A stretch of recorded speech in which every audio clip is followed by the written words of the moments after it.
Assalamualaikum warahmatullahi wabarakatuh. Ahlan wa sahlan wa marhaban. Anak-anak, bertemu kembali dengan saya Ibu Undiratul Wanita dan Ibu Fitrah Anissa Adah. Hari ini kita akan membahas materi tentang khabar muqaddam dan mubtada muakhar.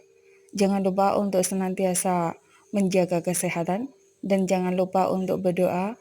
Mudah-mudahan pembelajaran kita hari ini bermanfaat dan penuh berkah. Anak-anak, kita awali dengan mempelajari pengertian khobar muqaddam dan mubtada muakhar.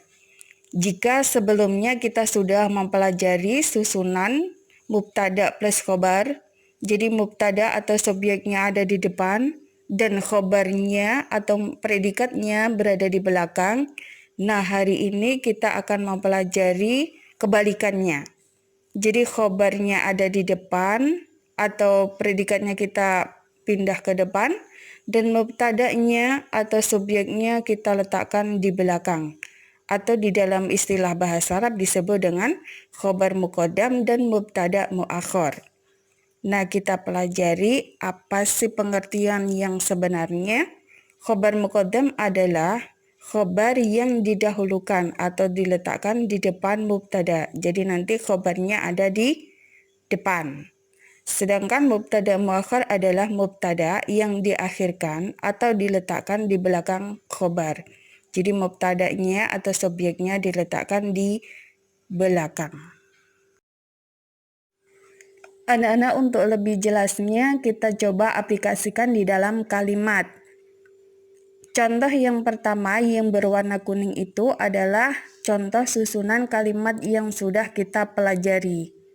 Al-kitabu alal maktabi. Buku itu ada di atas meja. Al-kitabu sebagai mubtada atau sebagai subjek dan alal maktabi sebagai khobar atau predikat. Jadi susunan yang sudah kita pelajari adalah susunan mubtada plus khobar. Kemudian hari ini kita coba balik. Susunannya menjadi alal maktabi kitabun. Jadi predikatnya kita letakkan di depan. Alal maktabi sebagai khobar, karena khobarnya ada di depan atau didahulukan, maka disebut dengan khobar muqaddam. Sedangkan kitabun sebagai mubtada, karena mubtada'nya ada di belakang atau diakhirkan, maka disebut dengan mubtada muakhar. Nah, kita coba bandingkan dua kalimat yang berwarna kuning dan berwarna pink. Di mana letak perbedaannya? Letak perbedaannya di subjek. Di subjeknya kita lihat untuk susunan yang pertama, subjeknya karena mubtada'nya atau subjeknya berada di depan, maka dia ma'rifat. Jadi ada alif lamnya. Kemudian harokat terakhir dari ba itu adalah dhammah. Al-kitabu. Sedangkan di contoh yang kedua, mubtada berada di akhir, maka menjadi alnya kita hilangkan dan harokat dari huruf yang terakhir menjadi tanwin atau dhammah ten. Jadi kitabun, alal maktabi kitabun. Nah, itu menjadi susunan khobar muqaddam dan mubtada muakhar.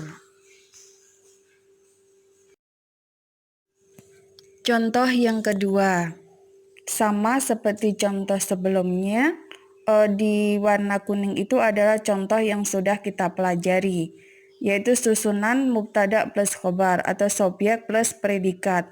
Al-libasu fil khizanati. Jadi pakaian itu ada di dalam almari. Al-libasu sebagai mubtada, fil khizanati sebagai khobar. Kemudian kita balik menjadi fil khizanatinya atau khobarnya kita dahulukan menjadi fil khizanati libasun. Fil khizanati sebagai khobar karena berada di depan maka disebut khobar muqaddam, dan libasun sebagai mubtada atau mubtada muakhar karena mubtadanya diakhirkan. Sama perubahannya berada di susunan kalimat, yaitu khobarnya diletakkan di depan dan mubtada'nya berada di belakang. Sedangkan kita konsentrasi di mubtada'nya juga ada perubahan. Jadi al-libasu menjadi libasun. Jadi alnya dihilangkan dan harokat terakhir dijadikan tanwin atau dhammah tan. Fil khizanati libasun. Anak-anak, demikian pengayaan kita hari ini. Syukron ala kulli ihtimam. Assalamualaikum warahmatullahi wabarakatuh.